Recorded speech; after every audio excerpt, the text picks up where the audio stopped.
In this video, we're going to do 3 autorotations with 3 very different models, and I'm going to talk you through why each is approached differently. The first is going to be the Tron 7 Elite, a new 700 size machine from Tron. The second is going to be the Tron Dnamic Pro, which is a lightweight 700 running on 6S. And the third is going to be a Tron 5.5 Gemini, which is a 550 size machine running on 6S. Now, due to their weight and blade loading differences, they tend to autorotate very differently. So I'm going to talk you through each one and I'm going to let you know what I'm doing. At the same time, you'll see the sticks on the screen as well as the telemetry, so you can see exactly when I'm doing things. And at the end, what I'll do is I'll go through each model setup and I'll show you what equipment I'm running. But let's get started. First up, the Tron 7 Elite.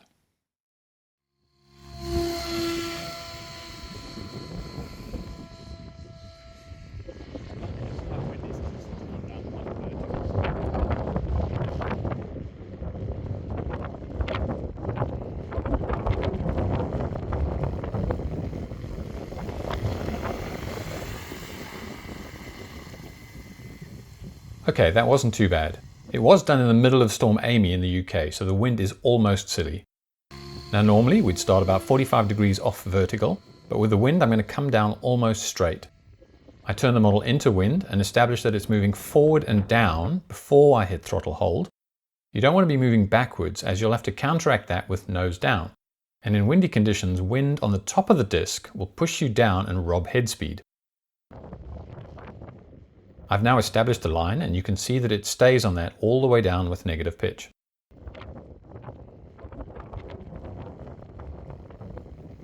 As I get 2 stories high, I actually give slightly more negative to bring it down quicker. This will allow us to use the speed to generate more head speed when we flare.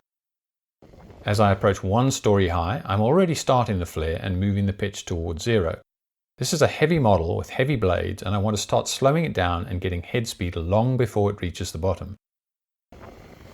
Now a few feet off the ground I have maximum head speed and I can start going positive. And just before touchdown I make sure there's no forward speed, so I level the heli off and put it down. This is quite a common method where you have a decent descent rate on the way down and then you speed it up at the end just to increase the head speed. Right, let's go and have a look at the Tron 7 Dnamic Pro.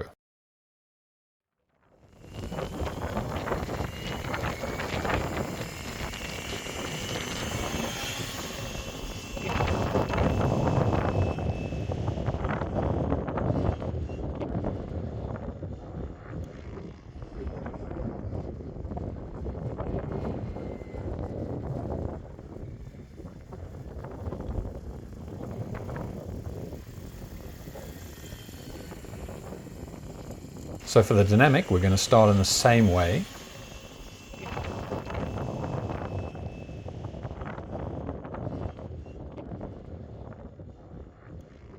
Turn the model into wind, establish the forward and downward movement before we hit throttle hold. Now here we've established our line, but you'll notice there's less negative pitch, less head speed and a slower descent. This is because the model is much lighter for the same disc size as the Elite.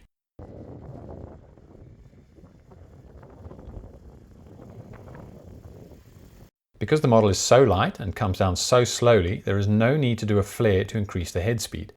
It will literally land using the descent head speed. However, I am running more pitch, as I'll show you when we look at the model later. The last step is to make sure there's no forward speed and to level the heli off before putting it down. Autoing the dynamic is an interesting experience as it's very different to regular 700s. You'll get away with anxiety-inducing low head speeds. Let's have a look at the Gemini next.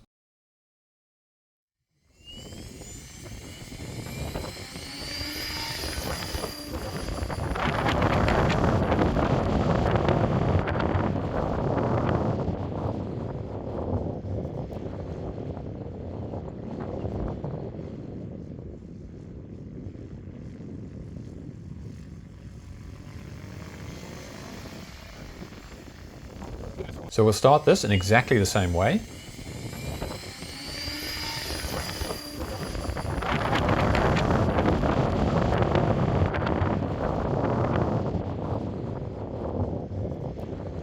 Nose into wind, model level with a forward and downward movement, and then we hit throttle hold. We've established the line that will bring the helicopter to land in front of us.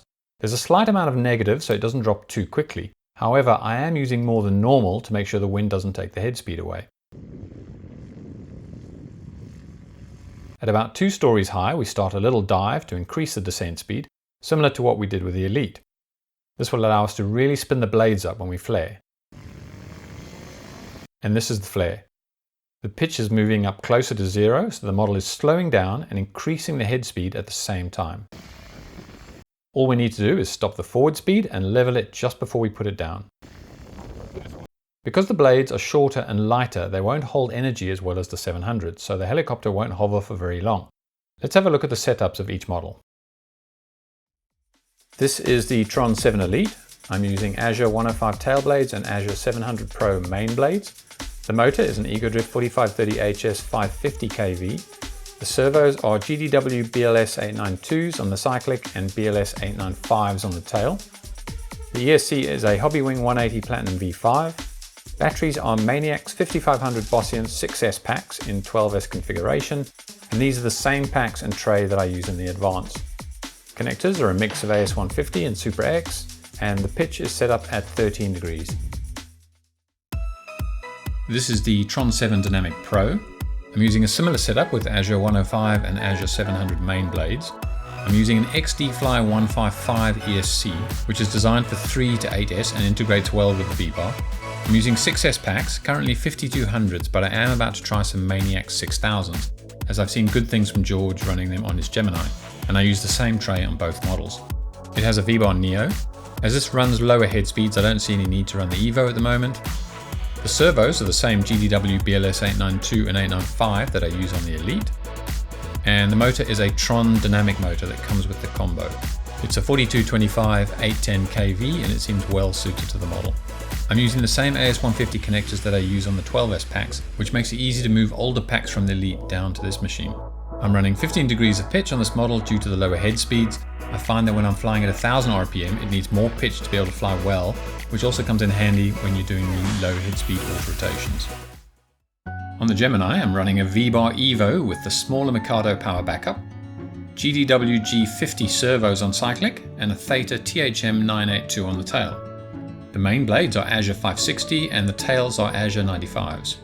The motor is an egodrift 4025 1050 kV, and the ESC is a Hobbywing 150 Platinum V5. And all of this seems to work really well together. And there you have it, 3 different autorotations depending on the model that you're flying. Now when you're learning autorotations, the only difference is that where we were feathering the pitch on the way down, making it nice and slow descent, and then having a little speed up at the end just to get that head speed, you'll generally be bringing it down fairly quickly all the way down. So you'll still get that same head speed increase when you get to the bottom. Let me know if you found this video useful or if I've missed anything out. And also let me know if you'd like to see the same thing but on a calmer day, blue skies, light wind. Until next time.